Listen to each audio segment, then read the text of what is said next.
కాలేజ్‌లో ఎంటర్ అవ్వగానే మనకు మొట్టమొదట కనిపించే బుక్స్ కావు. అందమైన బామ్మలు, లేత మెరుపు తీగలు, ముట్టుకుంటే వాడిపోయే కన్నెల అందాలు. మీరు కూడా ఆల్రెడీ హమ్ చేస్తున్నారు నాతో పాటు సాంగ్‌ని. యెస్. అందం, ఆకర్షణ ఇవే మనకి మొట్టమొదటగా కనబడేవి. ఇది నేను తప్పని చెప్పట్లేదు. Because obviously we are always attracts to the opposite gender. అవ్వకపోతే మీరు డెఫినిట్‌గా డాక్టర్‌ని చూపించుకోవాలి. That's what how hormones works internally, right? So I am not telling that love is basically bad, but you should realize one of the common question many people asks me or many people regrets once the BTech is completed. Okay, BTech అయిపోతుంది 4 years అయిపోతుంది, ఇప్పుడు ఏంటి love ఇంకా continue అవుతుందా? No. 98% of people who are in love in BTech will ended up basically breakup. So పిల్ల ఎవరితోనో వెళ్ళిపోతుంది, లేదా అలా ఇంట్లో చూపించిన వాళ్ళతో లైక్ నీట్గా చిల్ అయ్యి పెళ్లి చేసుకుంటుంది, ఇన్స్టాగ్రామ్లో పిక్స్ పెడుతూ ఉంటుంది.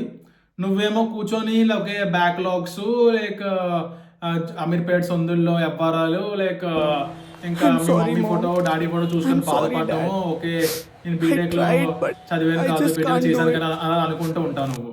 So this might be common in both the gender, but it happens to the male. Okay, now ఒక సీనియర్ ఇంజనీర్ కింద, ఒక బ్రదర్ కింద నేను రియాలిటీ చెప్తాను.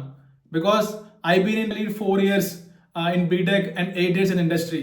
I know something, even though I don't know everything, but at least I know something, but I want to share with you all. So once you listen this one, it's up to you. మీరే decide అవ్వండి, మీరు లవ్ని continue చేయాలా లేదా break చేసి మీరు focus చేయాలా. It's up to you. I'm hoping you get clarity after having this video. Let's get started. కాలేజ్లో లవ్ స్టార్ట్ అవగానే మనకి తెలియకుండానే మనం కోల్పోయేది ఏంటంటే time. Time is the most important thing which we're losing without even knowing we're losing. So ఇక్కడ ఏంటంటే పొద్దున లెగిసిన కాంచి పడుకునే దాకా ఒక యుద్ధంలో చేస్తారు ఫోన్లు, మెసేజెస్లు. 9-10 అయితే ఎప్పుడు పడుకుంటారో తెలియదు, ఎప్పుడు లెగిస్తారో తెలియదు. అదే గుడ్ మార్నింగ్లు, అయ్యే గుడ్ ఆఫ్టర్నూన్లు, అయ్యే గుడ్ నైట్లు. మీరు పదే టైం వేస్ట్ ఉంటారు, but you haven't realize okay you're wasting time. You're thinking okay this is you're investing for a future, but that's not how things happen in reality. మీరు time waste చేసే ప్రతి 3-4 hours ఈ 4 years బీటెక్లో మీరు accumulate చేస్తే you are wasting lot of months. మీరు waste చేసిన టైంలో someone in some college or in his room he's doing leet coding, who is solving problems. తర్వాత మీరు జాబ్ అప్లై చేస్తున్నప్పుడు వాడికి జాబ్ ఆఫర్ లెటర్ వస్తుంది, మీకు సారీ అని మెయిల్ వస్తుంది. సో అప్పుడు మీరు ఎక్కడ అవుతారు, అప్పుడు మీ లవ్ కూడా మిమ్మల్ని కాపాడదు. The financial reality. కొంచెం హార్ష్గా మాట్లాడుతున్నాను, తప్పుగా అర్థం చేసుకోవద్దు. సో ఇండియాలో జనరల్గా అబ్బాయి కెరియర్ని, అమ్మాయి క్యారెక్టర్ని జనరల్గా జడ్జ్ చేస్తూ ఉంటారు. సో మీకు లైక్ బీటెక్ అయిపోయిన తర్వాత మీకు జాబ్ లేదనుకోండి, అమ్మాయి ఇంట్లో వాళ్ళు ఖచ్చితంగా ఒప్పుకోరు. ఓకే, అమ్మాయి ఇంట్లో వాళ్ళు పక్కన ఏంటంటే ముందు అమ్మాయే ఎవరినో చూసుకుని వెళ్ళిపోతుంది జాబ్ ఉన్నవాడిని. So if she is very good girl, if she agrees with you, అప్పుడు మీరు ఎదిరించి పెళ్లి చేసుకుందామన్నా ఇక ఫ్యూచర్లో డబ్బులు లేకపోతే, ఇల్లు గడవకపోతే మీకు ప్రేమ కూడా ఎక్కువ కాలం నిలబడదు. సినిమాలో చూపిస్తున్నట్టు ఇడ్లీ బండి పెట్టుకొని జీవితం గడిపేస్తాం, డబ్బు సంపాదిస్తాం అనేది రియాలిటీగా అందరికి జరిగే విషయం కాదు. That's extremely rare and the completely fictional. So నిజ జీవితంలో మీకు పెళ్ళి అయిన తర్వాత మీకు కరెంటు బిల్లులు, ఈఎంఐలు లైక్ పిల్లల స్కూల్ ఫీజులు తప్పితే మీకు లవ్ ఎక్కడా కనబడదు. సో అప్పుడు మీరే రిగ్రెట్ అవుతారు. సో కెరియర్ సెట్ అవ్వకుండా పెళ్లి చేసుకోవడం అనేది స్విమ్మింగ్ రాకుండా పెద్ద సముద్రంలో దూకడం లాంటిది. The good relationship versus bad relationship. అయితే ఏంటన్నా లైక్ లవ్ వద్దంటావా, లవ్ చేయొద్దంటావా ఏంటంటే, లేదు నేను అలా చెప్పను. But you should understand whether the love for you is liability or asset. The bad relationship లైబాలిటీ.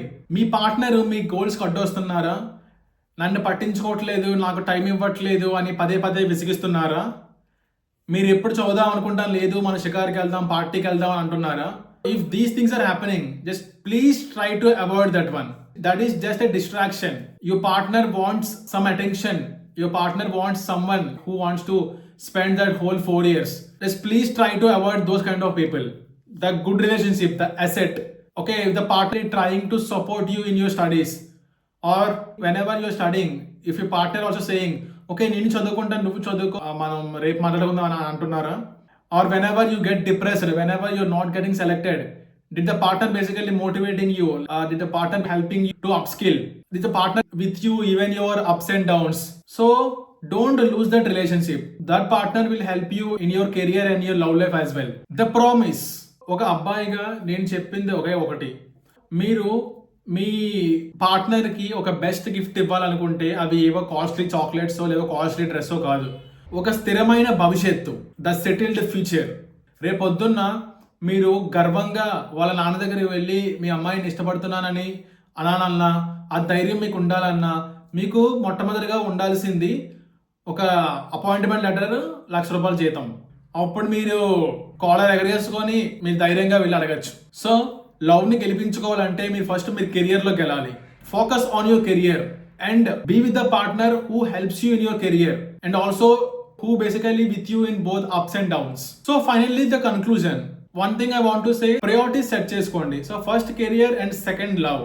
Career ఉంటే లవ్ ఆటోమేటిక్గా నిలబడుతుంది, కెరియర్ లేకపోతే లవ్ కూడా వెళ్ళిపోతుంది. నేను చెప్పేది తప్పు అంటే మీ వ్యూస్ కూడా మీరు కామెంట్ లో చెప్పచ్చు. నెక్స్ట్ వీడియోలో wheel see why 16 to 20 years is the most important period in any person. We'll discuss deeply in the next video.